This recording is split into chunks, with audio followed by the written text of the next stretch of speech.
Pluto is said to have been discovered in 1930. From 1930 to 2006, we have been taught that there are 9 planets in our so-called solar system. In 2006, Pluto was stripped of its planetary status, meaning since 2006, the International Astronomical Union officially recognizes 8 planets. Well, what if I told you that there are only 7 planets, including the Moon and the Sun, and not including Earth?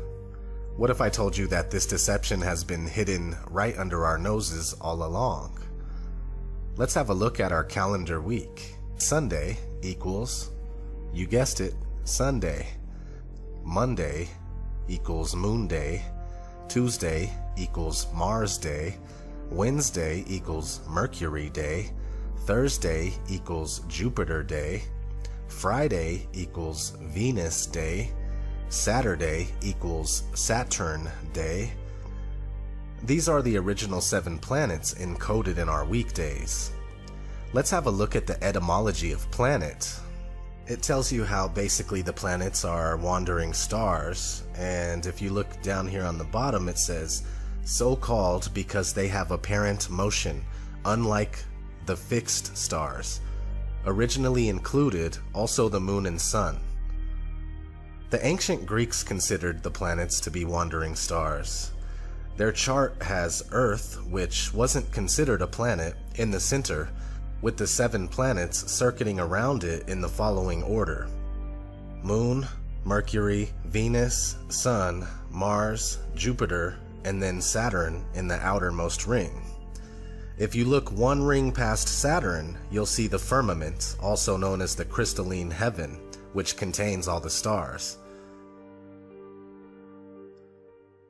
Here's an Egyptian system with the same 7 planets going around Earth.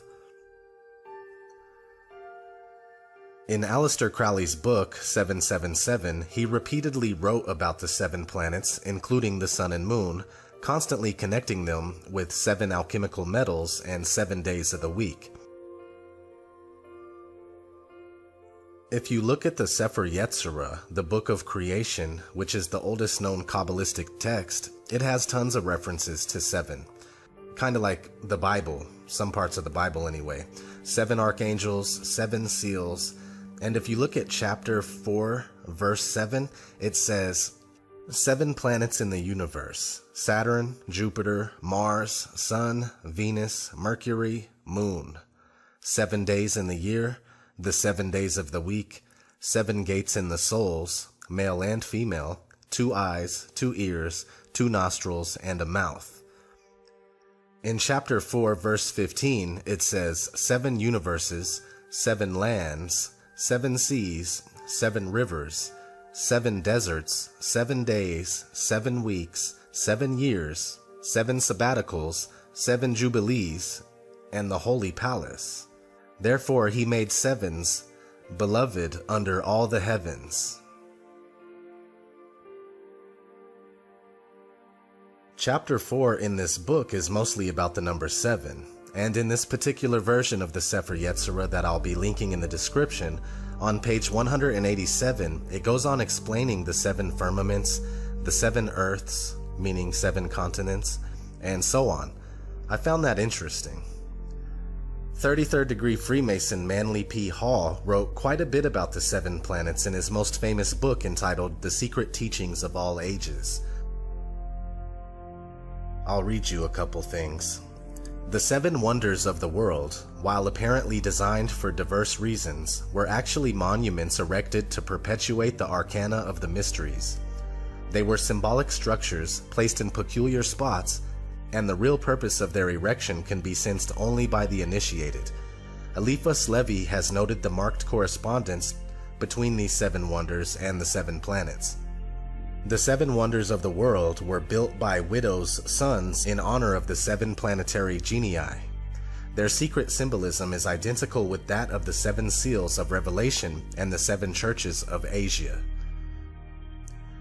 Pythagoras, according to some authorities, divided the universe into 9 parts, according to others, into 12 parts.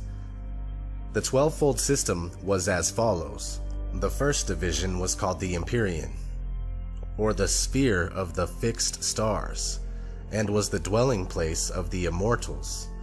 The second to 12th divisions were, in order, the spheres of Saturn, Jupiter, Mars, the Sun, Venus, Mercury, and the Moon, and fire, air, water, and earth.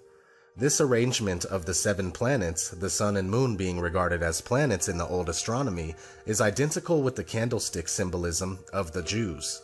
The Sun in the center as the main stem, with 3 planets on either side of it. And that's just a couple of examples about the 7 planets in Manly P. Hall's The Secret Teachings of All Ages. Another aspect of this 7 planets idea for me was looking at a couple articles about how Uranus isn't a planet and about how Neptune shouldn't be considered if Pluto isn't. This gives a bit more credence to my line of thinking, but I'll admit that this is all just personal speculation on the subject. Since I've been able to see the flat Earth as the truth, I've also come to understand that Earth was never meant to be considered a planet. In fact, it's a planete, which means plane or flat surface. Earth wasn't considered a planet until the 16th or 17th century, so it's all fairly new. Whether Uranus, Neptune, or even Pluto are actually planets or not doesn't really matter. The thing is that Earth is not a planet. We don't live on a wandering star. We live on Earth, which is nothing more than land, because the water is not included in the word Earth. What we witness above us in the night skies are the planets, the wandering stars, the luminaries, moving about while the stars move uniformly in circuits, contrary to the wandering stars. When this information presented itself to me, I felt compelled to touch on the subject. So, thanks for watching. Until next time.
¿Es que no sabéis que el universo es un arca gigante?